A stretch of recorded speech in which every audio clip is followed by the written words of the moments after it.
2 மிளகாயை கீரி இதில் சேர்த்துக்கோங்க. 1 இன்ச்சு இஞ்சியையும் துருவிட்டு இதில் சேர்த்துக்கோங்க. சேர்த்துட்டு நல்லா வெங்காயத்தோட வதக்கிடுங்க.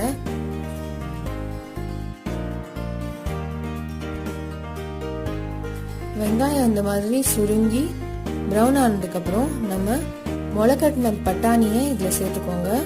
சேர்த்துட்டு கொஞ்சமாக வதக்கினா போதும். ஊற வச்ச அரிசியை இப்போ இதில் சேர்த்துட்டு நல்லா வதக்கிக்கோங்க.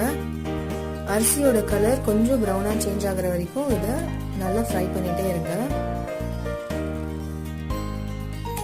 வாசனைக்காக கொஞ்சம் கொத்தமல்லி சேர்த்து மிக்ஸ் பண்ணிக்கோங்க.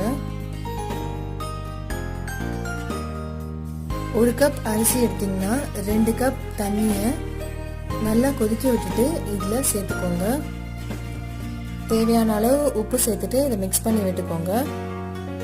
ஒரு உப்பு ஜாஸ்தியாக தான் இருக்கணும், அப்போதான்